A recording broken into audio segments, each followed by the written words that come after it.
Welcome back to the deep dive. I want to start today with a scenario that I think is going to feel, well, uncomfortably familiar to a lot of you. It's a Tuesday night, maybe 2:20 a.m. It's quiet, you're renting an apartment, maybe it's your first place out of college, and suddenly you hear a noise in the HVAC system, a rattle, a clunk, something that definitely shouldn't be happening. What do you do? Honestly, I roll over, pull the duvet over my head, and I go back to sleep. Exactly. You ignore it. Maybe you crank the volume on the TV the next day so you don't have to hear it. But, and here's the twist. Fast forward 5 years. You've just signed the deed. You bought a place. It's your house. You heard that exact same rattle at 2 a.m. What happens now? Oh, it's panic. Total panic. I'm out of bed. I'm grabbing a flashlight. I'm on YouTube looking up fan belt diagrams. I'm sweating. Suddenly, I'm an amateur mechanic. Why is that? The noise is the same. The machine is the same. You're the same person. But your behavior didn't just shift. It did a complete 180. That switch, that psychological rewiring is exactly what we're unpacking today. It is a fascinating topic. We're looking at a collection of notes and essays titled The Incentives of Ownership and the Wealth of Assets. I'm glad you started with that HVAC example because I want to be clear. This isn't a deep dive into, real estate law or mortgage rates. Yeah, no, we'd be asleep in 5 minutes. This is about psychology and economics. It's about how the concept of ownership actually changes the physical structure of the world around us. It explains everything from why your office fridge is a biological hazard to why some nations are wealthy superpowers and others remain trapped in poverty. It's a big promise for one episode, connecting a dirty refrigerator to the GDP of nations. But the source material, it really pulls it off. So let's start with the basics. That switch in your brain when you go from renter to owner. What's actually happening there? Well, the text introduces us to a character named Annie to illustrate this. Annie is our case study in human behavior. Right, the Annie paradox. So Annie's living in a rented apartment. She has a washing machine provided by the landlord. Now, anyone who knows washing machines knows there's that little filter down at the bottom that catches lint, coins, hair clips, you name it. If you don't clean it, the pump burns out. It's a simple maintenance task. It takes 2 minutes, maybe once every few months. But renter Annie, she never touches it. Not once in 5 years. She knows it's there. She knows she should do it, but she just doesn't. Why? Is she lazy? Is she a messy person? The text argues no. She isn't lazy. She's being economically rational. See, in her mind, if that pump burns out, who pays for the replacement? The landlord. He has to call the repair guy. He has to pay for the part. Exactly. The cost of the breakdown is what economists call externalized. It's someone else's problem. Annie gets the benefit of the clean clothes. She enjoys the machine while it works, but she doesn't bear the cost of the machine's mortality. The incentives are misaligned. It's almost like she's renting the upside but ignoring the downside. That's a great way to put it. But then the story shifts. Annie buys a condo. She buys her own washing machine. It's the exact same make and model. And suddenly, she's on her hands and knees once a month cleaning that gross filter. And she's probably proud of it. So what's the technical term for this shift? Because the source material uses a phrase that I think is really important here. It sounds a bit academic, but it explains everything. The residual claimant. Residual claimant. It sounds like something you'd hear in a bankruptcy court proceeding. Break that down for us. What does it mean in plain English? It's actually a beautiful concept once you get past the jargon. Residue basically means what's left over. If you're the residual claimant, you're the person who claims everything that's left at the end of the equation. Okay, so you get the leftovers. In a way, you claim the upside, the clean clothes, the nice house, the appreciation of value. But you also claim the downside, the repair bill, the flood damage, the burnt-out loader. You can't just externalize the cost to a landlord or a parent or the government. The buck literally stops with you. So becoming the residual claimant forces you to confront reality. It forces you to confront time. That's the key insight here. The text says that ownership is a mechanism that brings the future into the present. Explain that. That sounds a bit sci-fi. Well, think about renter Annie. When she was renting, future Annie wasn't her problem. If the machine broke in 2 years, she might not even live there. She might have moved to a different city. So why invest time now for a payoff she might never see? Right. Why wax a rental car? Exactly. No one washes a rental car. Why would you? You drive it through the mud, you return it, and the depreciation is Hertz's problem, not yours. But as an owner, Annie knows that a burnt-out pump in 2027 is going to hit her wallet. So she acts today to prevent pain tomorrow. Ownership extends her time horizon. It really is like a time machine for consequences. That is a perfect description. It brings the pain of the future right into your Tuesday afternoon. And that is a powerful motivator. Fear of future cost drives present maintenance. But here's where it gets really interesting to me. That mechanism, that direct link between behavior and consequence, it only works if you're the sole owner. Right. It's just Annie and her machine. The math works perfectly. But we don't live on islands. We live in groups. We work in offices. We share spaces. And that brings us to the tragedy of the break room. The infamous office refrigerator. The source material spends a lot of time on this, and honestly, it's triggering. I think everyone listening has opened a communal fridge and seen horrors. Old takeout containers, green fuzz, unidentified liquids. The text focuses on the soup scenario. The soup scenario. Okay, picture this. You walk into the break room at work. Someone has spilled soup on the bottom shelf of the fridge. It's sticky. It smells like chicken noodle in despair. And yet it sits there for a day, 2 days, 3 weeks. Why? These are professional adults. They have degrees. They wear suits. Why can't they clean up a little bit of soup? That is the question. And usually we answer it by saying, my coworkers are slobs or people are just lazy. But the text argues it's not laziness. It's the math of ownership again. Let's do the calculation. You walk in. You see the soup. You could clean it up. I could, but it's going to take me 10 minutes. I have to find paper towels, get the spray, get down on the floor, probably get soup on my sleeve. It's a hassle. So the cost to you is 100%. You bear the full burden of the effort. But what's the benefit? Well, the fridge is clean. For whom? For everyone. For me, but also for Bob in accounting and Sarah in HR and the intern. All 50 people in the office get a clean fridge. Right. So you pay 100% of the cost, the time and effort, but you only receive 1/50th of the benefit. Mathematically, I'm a sucker if I clean it. Precisely. In purely economic terms, cleaning that soup is a terrible deal for the individual. And because everyone in the office creates that same calculation, why should I do it when everyone else benefits for free?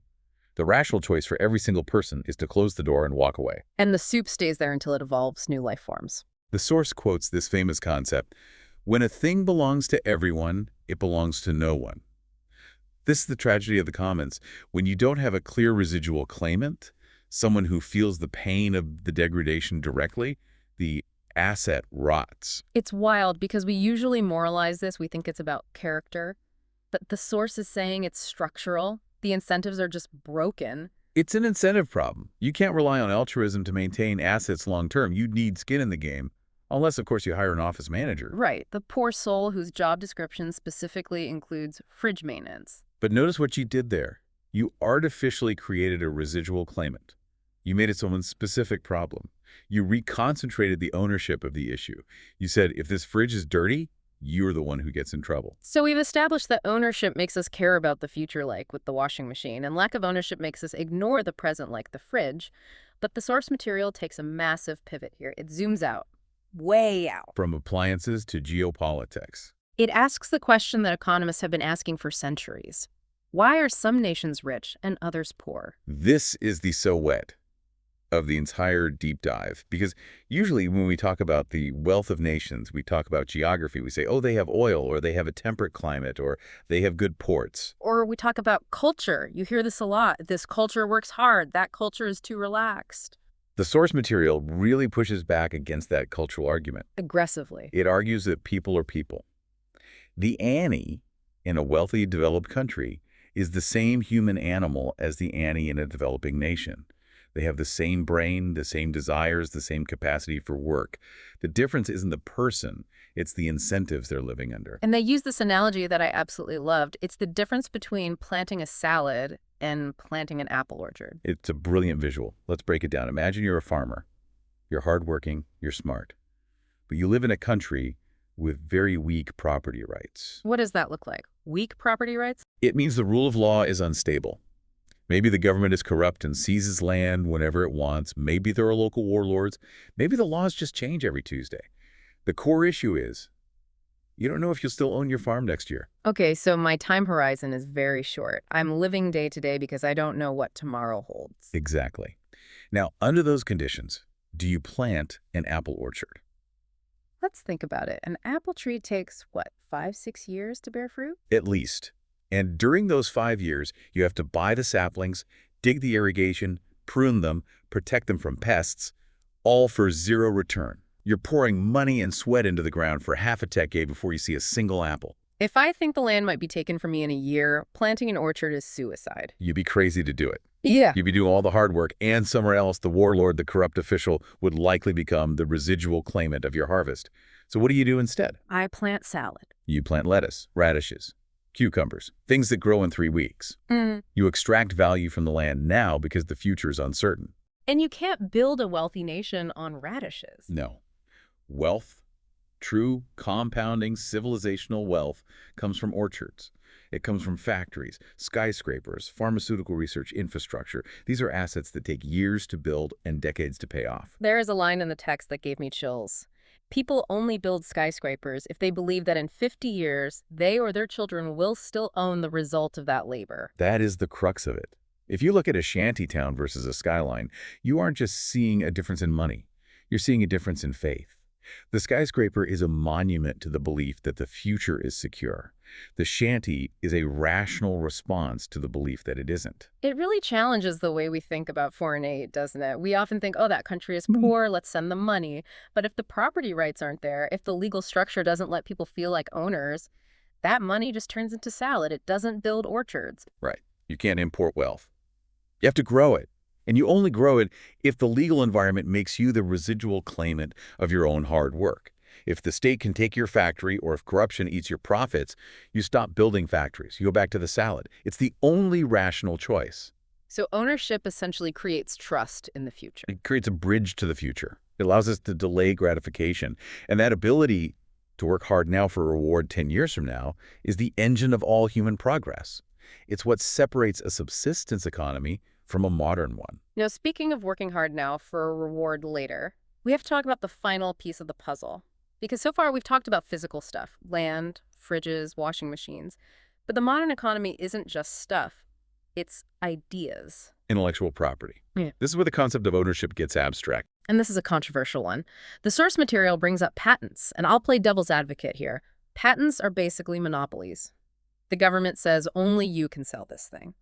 And usually we hate monopolies, we want competition, we want cheap prices. Why would we want to artificially limit who can sell something? That is the tension. But let's apply the orchard logic to something like a new cancer drug. Okay. The text throws out some stark numbers. To develop a new breakthrough pharmaceutical, it often costs around $1 billion. $1 billion just to get the first pill. That's the R&D, the thousands of failed attempts, the clinical trials, the safety testing. It's a massive, massive orchard to plant, and it's incredibly risky. You might spend the $1 billion and find out the drug doesn't work. So you're betting the farm. You are. Yeah. But let's say you succeed. You make the pill, it cures the disease. Here's the problem. How much does it cost a competitor to copy that pill once you've published the formula? Pennies. It's just chemistry at that point. Yeah. Once you know the recipe, anyone with a lab can mix it. So imagine a world without patents. Company A spends $1 billion in 10 years inventing the cure. Day one of release, Company B buys a pill, analyzes it, and starts selling it for $5. Company A is dead. They go bankrupt immediately. They never make their $1 billion back. And here's the dark conclusion.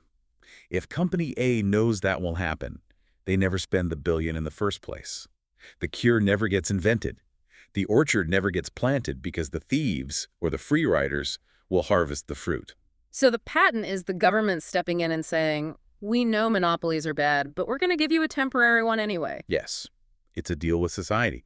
The government says, if you do the hard work of inventing this, we will ensure you remain the residual claimant for 20 years. Wow. We will stop the free riders so you can make your money back and turn a profit. It's protecting the incentive to innovate. Exactly. We accept higher prices in the short term, during the life of the patent, to ensure that we actually get the medicine in the first place.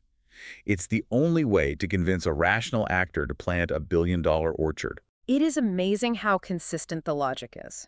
Whether it's Annie cleaning a filter, an office worker ignoring soup, a farmer planting trees, or a scientist curing cancer, it's all the same math. It is. It's the math of incentives. If you align the incentives, if you make the person who does the work the same person who gets the reward, miracles happen. You get maintenance, you get growth, you get innovation. And if you break that link, if you separate the work from the reward, Sure.